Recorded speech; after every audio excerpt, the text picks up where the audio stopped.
Hi! Welcome to my vlog. Ang video natin for today is Enfamil A+ versus Similac na parehas pang 0 to 6 months old. Katulad nga ng dati, mag-base tayo sa nutrition facts for 100 grams of powder.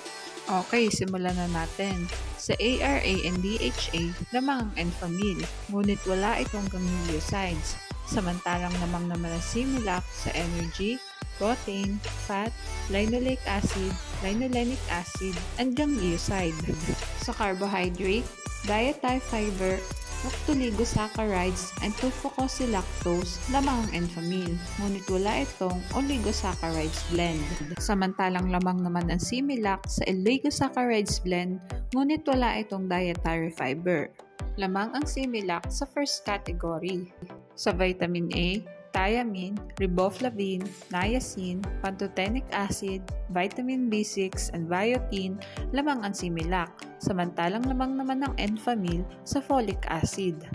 Sa vitamin B12, vitamin C, lamang ang Enfamil, samantalang lamang naman ang Similac sa vitamin D, vitamin E, vitamin K, and choline. Lamang ang Similac sa vitamins. Sa minerals naman tayo. Sa chloride, lamang ang Enfamil. Samantalang lamang naman ang Similac sa calcium, copper, iodine, iron, magnesium, manganese, phosphorus, and potassium.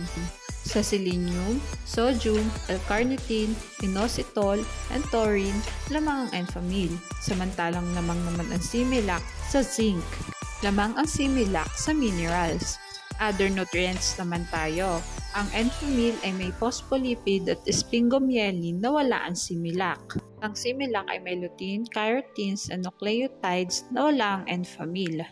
Ang summary ng vlog natin ngayon ay sa first category, vitamins, minerals, and others, lamang ang Similac.